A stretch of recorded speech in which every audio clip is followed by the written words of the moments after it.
เป็นหน้าที่ใหม่ที่สำคัญนักบวชและท้าทายสำหรับข้าพเจ้า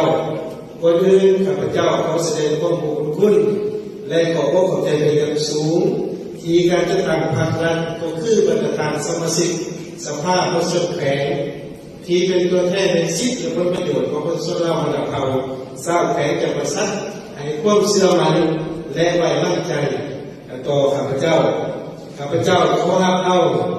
หน้าที่อันสำคัญนักหน่วงและมีเกียรติสง่านี้ด้วยความภาคภูมิใจ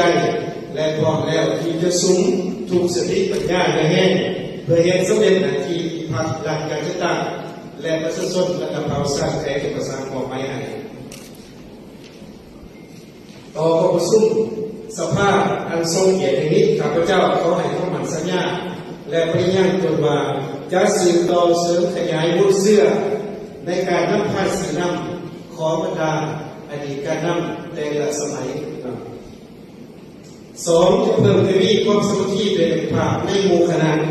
พร้อมการปฏิบัติหน้าที่อันสูงส่งที่ภาคการจัดการและประชาชนบรรดาเผ่าสร้างแขกจังหวัดสัตว์มอบหมายให้มีผลสำเร็จสูงสามจะสูงใส่การนำพาสีนำแขวงจังหวัดสัตว์โดยเฉพาะเป็นไปในเรื่องของการปกครองให้มีเสถียรภาพให้สังคมมีความสงบ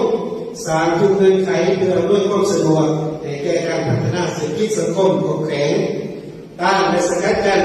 การส่อราบหลวงของพวกการเหนือคนอื่นในสังคม 4. จะเพิ่มทวีพลังบทบาทบวกสูงความสามารถในการนำพาเป็นแบบอย่างน้ำหนาของคณะพรรคสมาชิกองค์การปกครองแขวงแต่ละกันให้มีความเข้มแข็งในทุกขมเขตแห่งงาน